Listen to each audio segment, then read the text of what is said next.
বাংলাদেশের মহান স্বাধীনতা যুদ্ধের বীরত্বপূর্ণ অর্জন তথা বিজয়কে ম্লান করে ১৬ ডিসেম্বর কেবলমাত্র ভারতের ঐতিহাসিক বিজয় বলে দেশটির প্রধানমন্ত্রী নরেন্দ্র মোদী যে টুইট বার্তা দিয়েছেন তার কোনো আনুষ্ঠানিক প্রতিক্রিয়া দেখাবে না পররাষ্ট্র মন্ত্রণালয় তথা বাংলাদেশের অন্তর্বর্তীকালীন সরকার।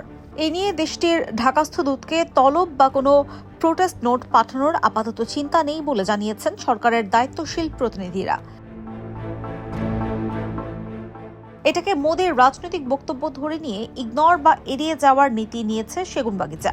পররাষ্ট্র উপদেষ্টা মোহাম্মদ তৌহিদ হোসেনের বক্তব্যেও তার ইঙ্গিত রয়েছে। প্রায় ২৪ ঘণ্টা অপেক্ষার পর মঙ্গলবার সন্ধ্যায় এ নিয়ে সেগুনবাগিচায় উপদেষ্টার মুখোমুখি হয়েছিলেন গণমাধ্যম প্রতিনিধিরা।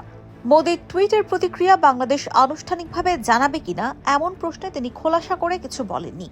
কূটনৈতিক জবাব দিয়েছেন। তার ভাষ্যটি ছিল এমন: ভারতের পররাষ্ট্রমন্ত্রী বাই নেম আমাকে বিজয় দিবসের শুভেচ্ছা ও অভিনন্দন জানিয়েছেন। নরেন্দ্র মোদী তার মতো করে একটি জিনিস বলেছেন, আমরা আমাদের মতো করে বলবো। উল্লেখ্য, বিজয় দিবসের সকালেই নরেন্দ্র মোদীর বার্তা সামাজিক মাধ্যমে প্রকাশিত হয়। সেখানে তিনি লেখেন, আজকের এই বিজয় দিবসে সেসব নির্ভীক সেনাদের সাহস ও আত্মত্যাগকে আমরা সম্মান জানাই যারা ১৯৭১ সালে ভারতের ঐতিহাসিক বিজয়ে অবদান রেখেছিল। তাদের দৃঢ় সংকল্প ও নিঃস্বার্থ আত্মোৎসর্গ জাতিকে করেছে সুরক্ষিত এবং বয়ে এনেছে গৌরব।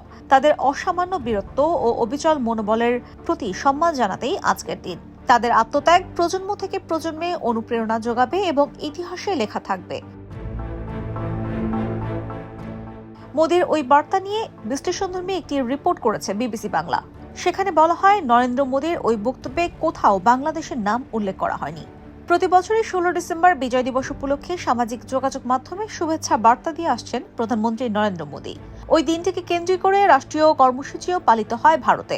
শুভেচ্ছা বার্তায় বরাবরই ১৯৭১ সালের নিহত ভারতীয় সৈনিকদের প্রতি শ্রদ্ধা জ্ঞাপন করা হয় এবং তাদের ত্যাগের বিনিময়ে অর্জিত বিজয়ের কথা বলা হয়। সেখানে বাংলাদেশ বা মুক্তিযুদ্ধের কোনো উল্লেখ থাকে না, তবে সরাসরি ভারতের বিজয় বলেও বর্ণনা করা হয় না। ব্যতিক্রম হিসেবে দেখা যায় ২০২১ সালের বিজয় দিবসকে। সেবার স্বাধীনতার সুবর্ণ জয়ন্তী পালন করে বাংলাদেশ। ওই বছর নরেন্দ্র মোদী তার টুইটে ভারতীয় সেনাদের পাশাপাশি মুক্তিযোদ্ধা ও বীরাঙ্গনাদের কথা লিখেছিলেন। সুবর্ণ জয়ন্তীর অতিথি হিসেবে তৎকালীন ভারতীয় প্রেসিডেন্ট রামনাথ কোবিন্দ তখন বাংলাদেশে।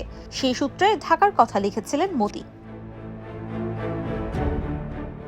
IPTV USA News Desk।